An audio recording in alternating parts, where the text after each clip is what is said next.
resmi HMIK FK Unur. Saya Manik yang akan memandu jalannya podcast untuk hari ini. Pada episode kali ini, kita akan membahas tentang cerita kehidupan mahasiswa keperawatan untuk adik-adik tingkat yang baru yang akan menjadi mahasiswa keperawatan tahun 2025. Nah, teman-teman di sini ada tamu spesial kita loh buat nyeritain gimana sih kehidupan semester 1 dan 2 awal-awal masuk menjadi mahasiswa keperawatan, apakah seru atau menegangkan? Mari kita sambut pembicara kita sekaligus Korti Prodi Keperawatan Angkatan 2024 untuk menceritakan kehidupan mahasiswa keperawatan. Nah, di sini sudah ada pembicara kita nih. Halo Kak, boleh perkenalkan diri dulu ya? Oke, perkenalin sebelumnya aku pas saya nih bagusnya. Terserah ya, Yang mana? biar lebih nyaman aja, Iya. pakai aku aja ya. Oke. Halo teman-teman semuanya, perkenalkan aku Trisna, aku dari Keperawatan Angkatan 24, sekaligus juga Korti Angkatan 24. Wah, halo Kak Trisna. Hai. Halo ke kamera dong. Nah, tadi sudah perkenalan dari Kak Trisna. Sekarang kita masuk ke acara podcastnya ya, yang dimana kita akan bertanya kepada Kak Trisna gimana sih cerita kehidupan mahasiswa awal-awal semester gitu. Jadi yang pertama gini, Kak, ceritain dong kehidupan kakak yang telah dijalani selama semester 1 dan 2. Kira-kira seru apa enggak? Biar adik-adik maba tahu nih kehidupan keperawatan itu seperti apa saat awal semester. Biar mereka tuh nggak takut. Oke. Sebenarnya untuk kehidupan semester 1 dan 2 itu yang pertama itu sebenarnya juga menantang. Kenapa menantang? Karena yang pertama itu kan apalagi di semester 1 ya, itu benar-benar masa peralihan dari SMA ke kehidupan kuliah seperti itu. Misalnya kalau kita lihat lagi nih, kalau misalnya SD, SMP, SMA itu kan sebenarnya nggak jauh beda kehidupannya. Mungkin lebih dari tingkat kesulitan mata pelajarannya mungkin yang berbeda seperti itu. Tapi kalau dari SMA ke kuliah itu nggak cuma dari mata pelajarannya aja, kan kalian udah namanya menjurus ke arah masa depan kalian nanti ya, udah menjurus ke jurusan gitu. Dan juga selain itu lebih ke kehidupan sosialnya juga, terus itu cara dosen itu kan namanya dosen sekarang, bukan guru lagi gitu. Cara mengajarnya, sistem pembelajarannya seperti apa, dan juga kehidupan sosialnya mungkin sama teman, kehidupan sosial dan juga organisasi yang ada di sana kayak gitu.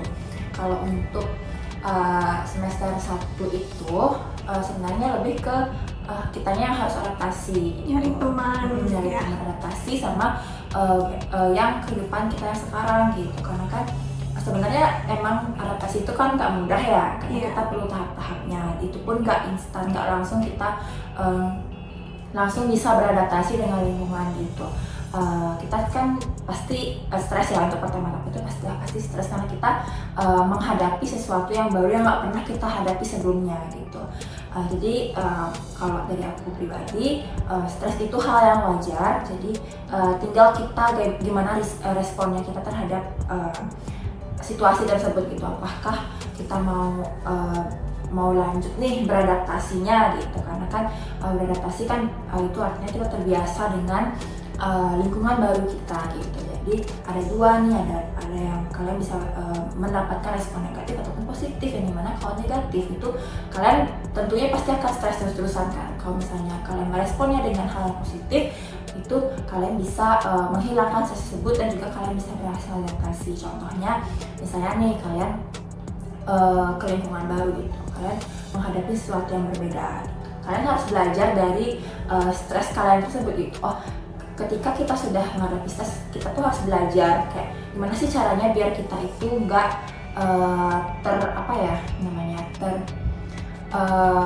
terlarut gitu dalam stresnya itu. Mungkin misalnya kalau kalian ada kegiatan akademik, misalnya belajar, terus ada tugas, misalnya ada ujian, atau enggak ada ikut suatu organisasi, misalnya ini semuanya datangnya bersamaan gitu. Kalian harus bisa namanya skala prioritas kayak gitu.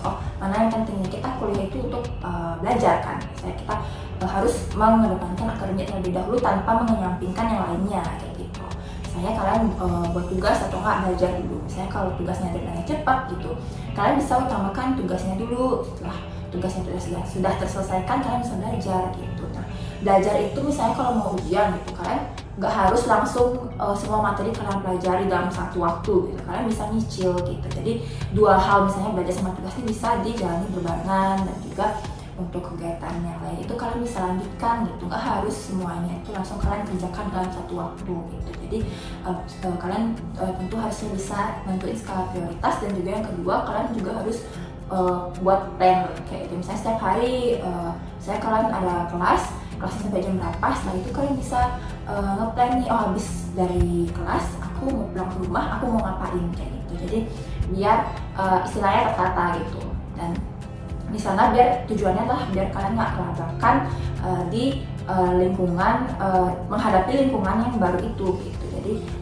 menentuin skala prioritas sama buat planner itu jadi tips biar kalian bisa mengatur waktu, manajemen waktu kayak gitu ya, karena kan lingkungannya baru nih, kepadatannya udah beda ya kayak SMA atau SMK kayak gitu. Jadi kalau untuk dari kehidupan aku dulu semester 1 2 itu tuh ya nggak jauh-jauh sih, pasti kelas, belajar, buat tugas, dan juga ada ikut suatu kegiatan kayak kepanitiaan, atau enggak ada sesuatu kegiatan yang kayak masa pengenalan seperti itu tuh kalau menurut aku bisa seru dan juga menantang kayak gitu, karena dari sananya dari aku berproses untuk manajemen waktunya di sana yang menantang sih menurut aku. Kalau untuk seru bisa interaksi sama teman-teman baru, nggak cuma dari jurusan aja, tapi dari teman-teman jurusan yang lainnya, karena kan di FK tuh ada 6 jurusan ya, jadi kita bisa berinteraksi sama teman-teman dari beda jurusan gitu, dan itu juga bisa nambah relasi itu aja sih. Wah, betul. Dan lagi satu, teman-teman, adik-adik, jangan terlalu tertutup, karena kita di kuliah ini pasti harus membutuhkan banyak teman. Jadi keluarkan sifat ekstrovertmu gitu. Nah, lagi nih Kak, kan kakaknya koordinator tingkat prodi keperawatan. Gimana tuh bisa kepilih jadi koordinator tingkat keperawatan ini? Terus pesan untuk koordinator tingkat keperawatan tahun 2025 gimana ya Kak? Oke, kalau untuk Korti itu kepilihnya yang pertama tuh karena aku emang pengen sendiri, karena kan memang dari minat ya teman-teman. Kalau dari aku karena dulunya juga aku pernah jadi ketua kelas gitu, jadi aku pengen nyoba nih kan, karena Korti itu kan dia cakupannya lebih luas ya, karena kan kalau dulu ketua kelas ya dia kelas, sedangkan kelas itu kan ya mentok 30 orang ya satu kelas, sedangkan kalau untuk angkatan dia lebih besar gitu. Itu kalau jumlah angkatan itu kan 87, itu kan jumlahnya lebih besar ya, 2 kali lipat dari yang dulu kayak gitu. Dan juga aku pengen nyoba sih, karena gimana sih rasanya mengkoordinir teman-teman yang memang jumlahnya itu besar kayak gitu. Dan juga pengen nambah ini sih, kayak soft skill pemimpinan gitu. Dan untuk proses jadi Korti itu sebenarnya ada nanti pemilihan. Nah setelah pemilihan nanti akan namanya ada yang voting, tanya jawab dan lain-lainnya. Nah di sanalah kalian bisa terpilih gitu untuk angkatan 25 nih, dan untuk voting itu dipilih sama teman-teman angkatan kalian sendiri kayak gitu. Kalau untuk pesannya untuk Korti di angkatan 25 nanti, pesanku jangan takut untuk mencoba hal baru. Kalau kalian rasa kalian itu punya potensi dalam diri kalian, atau apalagi untuk kepemimpinan, apalagi teman-teman mungkin ada yang pernah jadi ketua OSIS, ada pernah jadi ketua organisasi, ataupun ekstrakurikuler ya kalau di sekolah, atau enggak ketua kelas gitu. Kalau kalian pengen nambah soft skill kalian, pengen tahu lebih banyak bagaimana kepemimpinan atau dan sebagainya tuh, nggak masalah untuk kalian coba mencalonkan diri menjadi Korti kayak gitu. Juga jangan takut ya, karena namanya proses belajar itu nggak mudah gitu. Korti juga pasti ada yang bantu, kayak bendahara, sekretaris, dan korma. Betul banget. Lalu yang terakhir deh Kak, mau nanya. Jadi Kak boleh tuh memberikan motivasi ke adik-adik maba kalau di keperawatan tuh harus enjoy dan harus melepaskan stres dari tugas-tugas, walaupun mereka bakal ngelihat kakak-kakak kelas itu kayak mereka tuh stres stres ya muka-mukanya kayak gitu. Tolong beri motivasi kepada adik-adik maba. Oke, kalau motivasi dari aku, yang pertama itu kalian jangan pernah takut sebelum kalian nyoba.